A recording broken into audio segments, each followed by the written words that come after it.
أخيرا وبعد منافسة شرسة وغير مسبوقة في تاريخ بيع الشركات، أسدل الستار على صفقة بيع شركة باكين للبويات بقيمة 770 مليون جنيه.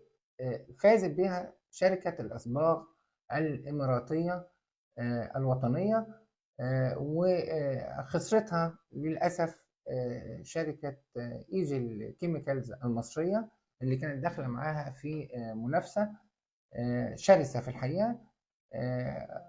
تم بيع الشركة بقيمة للسهم وصلت إلى 39.80 يعني حوالي 80 قرش فرق في قيمة السهم عن القيمة اللي حطتها شركة إيجل كيميكالز، وهي 39 جنيه.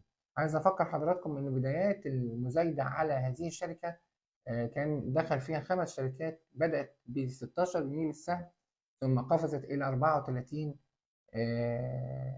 جنيه للسهم قبل أن تدخل شركة إيجل كيميكالز في المزايدة أمام شركة الأصباغ الوطنية الإماراتية اللي كانت فاكرة إن هي خلاص هتحسم الصفقة بقيمة 34 جنيه للسهم. ده كان أعلى سعر وصلت له الصفقة. وبعدين لما دخلت شركة إيجل كيميكالز المصرية، وهي بالمناسبة شغالة في مجال البويات، رفعت ل 36، راحت جايه قصادها شركه الاصباغ الاماراتيه رافعه ل 37.75 قرش للسهم. راحت داخله مره ثانيه شركه ايجل كيميكالز المصريه رافعه لسعر ل 39. جت شركه الاصباغ الاماراتيه راحت حطت 80 قرش زياده عن القيمه اللي حطتها شركه ايجل كيميكالز للسهم، وحسمت الصفقه ب 39 جنيه و80 قرش تقريبا للسهم، وفازت بهذه الصفقه.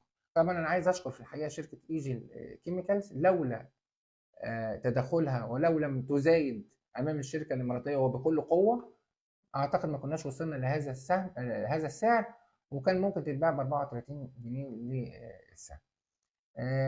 اتمنى طبعا كل عمليات البيع اللي بتتم، الحكومه طرحه 32 شركه في اطار برنامج الاطروحات الحكوميه عشان توفر عمله صعبه.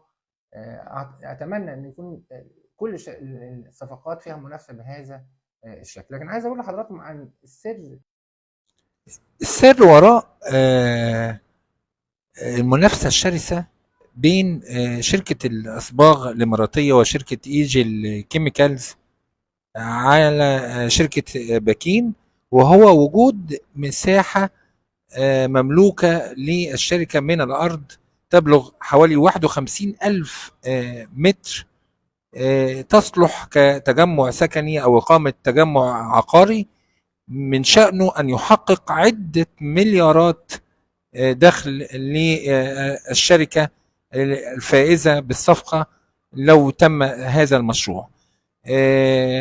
إذا هناك بعد آخر في الصفقة يتعلق بهذه الأرض، وده يفسر لنا المنافسة الشرسة غير العادية حول هذه الشركة.